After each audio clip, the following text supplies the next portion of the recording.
Dziś pokażę Wam, jak posadzić pomidory szklarniowe, te, które przyjechały do Was w paczce, bądź te, które kupicie, ale w ogóle to też tyczy się wszystkich pomidorów, jakie sadzić, bo taka różnica pomiędzy szklarniowym a zwykłym pomidorem, który kupicie, to tylko uwaga, jak głęboko sadzimy, bo te pomidory wyhodowane z nasionka, sadzimy pod liścienie, głębiej.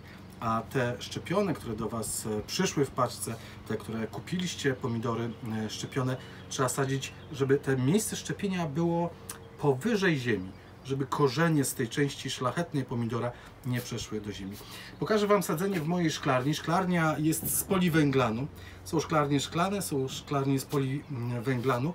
Ta jest z poliwęglanu. Jest trochę cieplejsza, ale zaletą szklarni szklanych jest to, że są mimo wszystko trwalsze. Szklarnia ma rozmiary 1,80 m na 3 metry. Często pytacie, jak duża szklarnia? No to już wiecie, 1,80 m na 3 metry i powiem Wam, zawsze szklarnia jest za mała. Zawsze, choćbyście nie wiem jaką szklarnię kupili, na końcu okaże się, że jeszcze by się większa przydała. Tak, kupiłem 1,80 m na 3 metry. Dzisiaj, gdybym kupował, pewnie bym wybłagał u żony większą szklarnię, bo w tej co się mieści? Niewiele się mieści. Nie mieści się wiele, ale zmieści się tutaj 10 szczepionych pomidorów, sadzonych co 60 cm. Co jest istotne w szklarni, jakiejkolwiek szklarni, czy to z poliwęglanu, czy to szklarni szklanej? Przede wszystkim dobry system wentylacyjny. System wentylacyjny polegający na tym, że oprócz drzwi wejściowych jest okno dachowe. W moim przypadku zamontowałem taki regulator, taką dźwignię, która jest wypełniona masą plastyczną, która pod wpływem temperatury rozszerza się ta masa i podnosi mi okno dachowe. Dzięki temu, nawet jeżeli nie jestem w domu, temperatura zwiększająca się w szklarni uruchamia ten mechanizm i okno się podnosi. W ciągu lata dodatkowo z tyłu jest żaluzja, która jest otwarta w ciągu lata po to, żeby był przewiew, żeby mógł przepływać powietrze. Dlaczego to jest ważne? Bo wszystkie choroby grzybowe, które atakują pomidory, które tutaj będą uprawiane, czy bakłażany, czy papryki, kochają ciepło i wilgoć.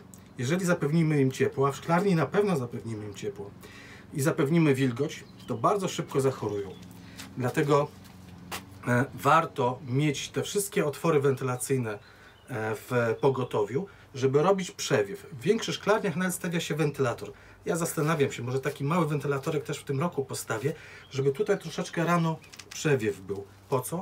Po to, żeby te rośliny szybciej obeschły, żeby ta rosa nocna szybciej odparowała, żeby zeszła z tych liści, żeby grzyby nie miały pożywki do rozwoju. Ciepło i wilgoć. To są dwa czynniki, które wzmagają rozrost grzybów chorobotwórczych.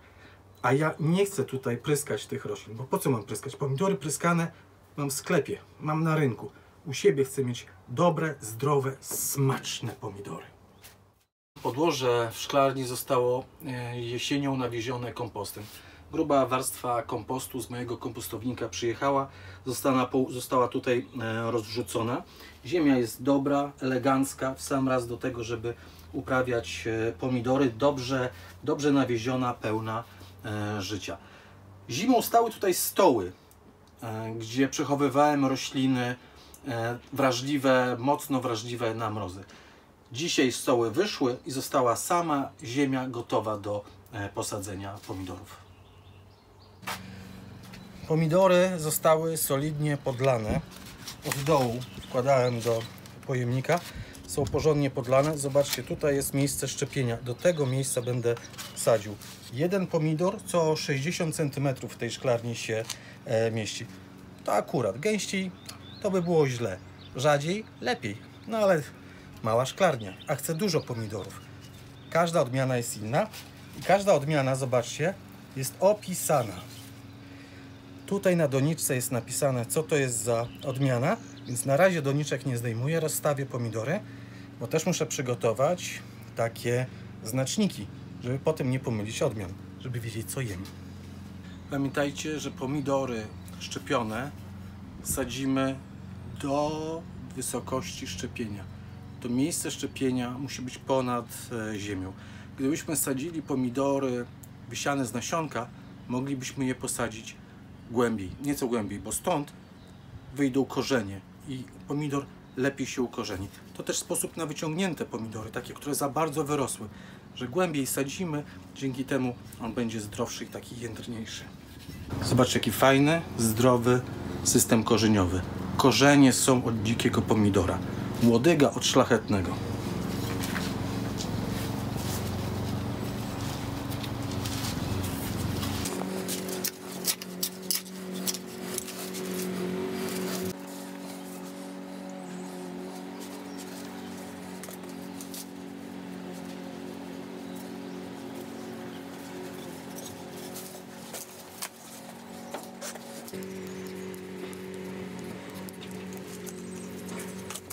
Kolejnym etapem, o którym musimy pomyśleć, to jest podlewanie pomidorów.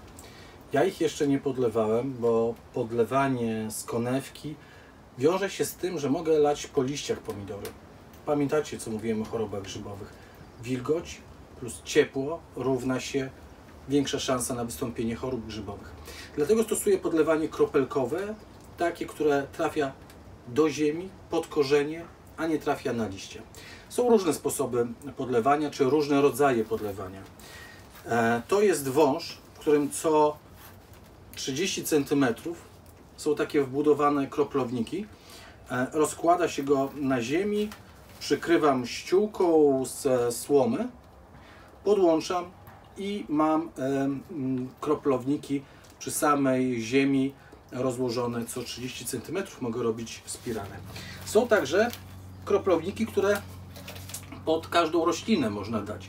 Takie pojedyncze kroplowniki i wówczas trafia woda tylko pod rośliny, które wyznaczano.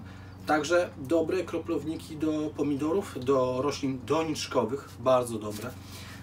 Więc ja te zastosuję w przypadku papryk, które będę miał w donicach na tarasie, a tę linię kroplującą to położę tutaj w szklarni.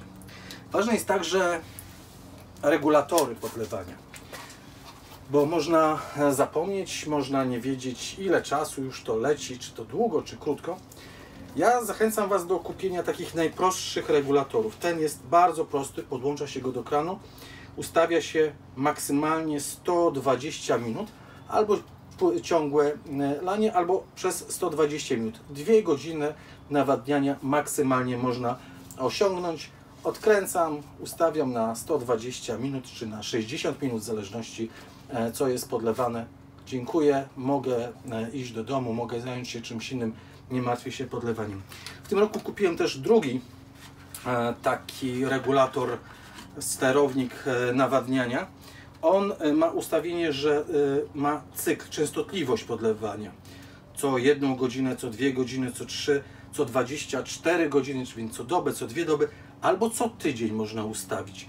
I długość podlewania także od minuty do 120 minut. Bardzo tanie sterowniki. Nie polecam Wam kupowania, chyba że macie kupę kasy, kupowania jakichś bardzo drogich sterownikach. Zachęcam Was do kupienia prostych sterowników, które pozwolą Wam nawadniać od 10 minut do 2 godzin. Rozłożyłem wokół pomidorów linię z wbudowanymi kroplownikami.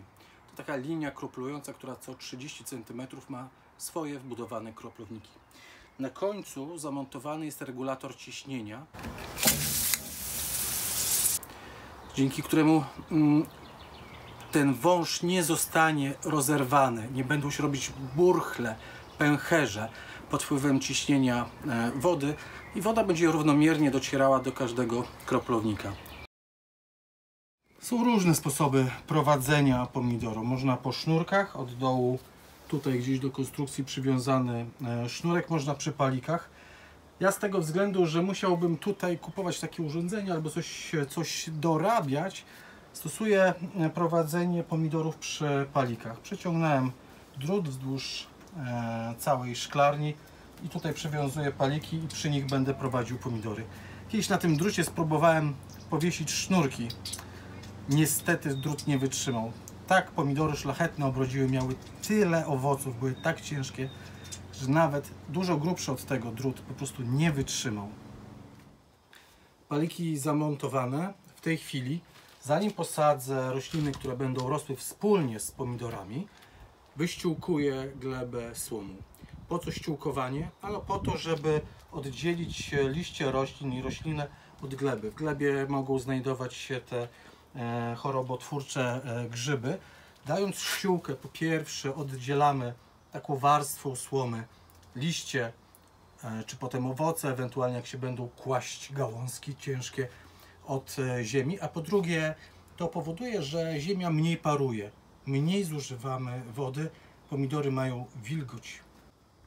Wspaniały zapach słomy w całej szklarni roznosi się. Jedno miejsce zostało, bo jak pamiętacie z poprzedniego odcinka, na 10 zamówionych pomidorów doszło 9. Jeden dojdzie w kolejnej przesyłce, więc czekam.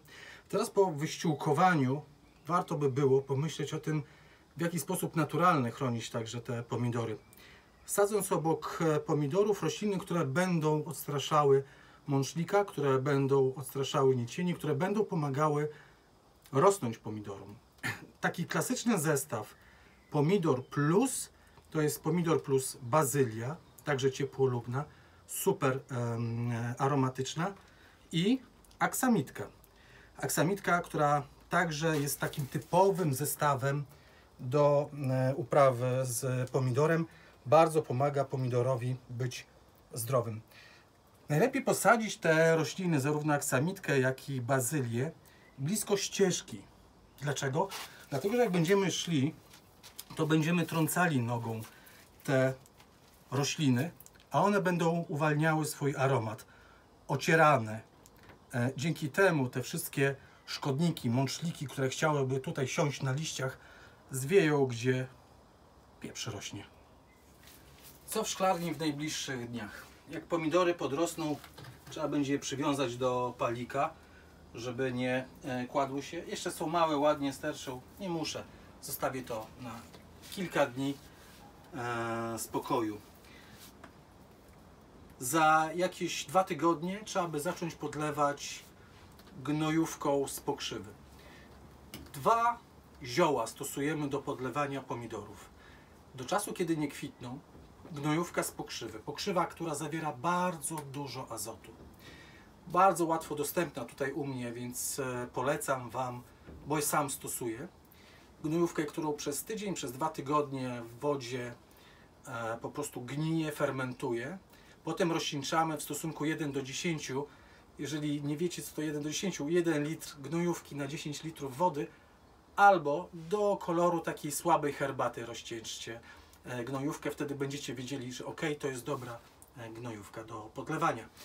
Gdy tylko rośliny zaczną kwitnąć, gdy pomidory zaczną kwitnąć, pojawią się te cudowne żółte kwiatki, pomidorom potrzebny będzie potas, już nie azot, bo azot daje liście, daje te zielone części, a kwiaty i owoce potrzebują potasu. W związku z tym wówczas stosuję gnojówkę z żywokostu.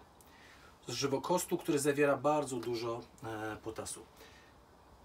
I stosujemy ją raz na tydzień, raz na 2 tygodnie, zarówno tę gnojówkę z pokrzywy, jak i gnojówkę z żywokostu. Podlewamy po prostu przy roślinie, uważając, żeby nie polewać liści, bo liście to wiadomo, choroby, to już o tym opowiadałem.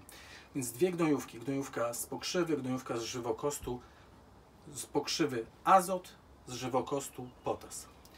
Dlaczego zdecydowałem się na posadzenie pomidorów w szklarni na początku maja, a nie czekam jeszcze kilka dni, bo mogą przyjść przymrozki, a pomidory, jeżeli temperatura spadnie poniżej 8 stopni, mogą przechorować troszeczkę.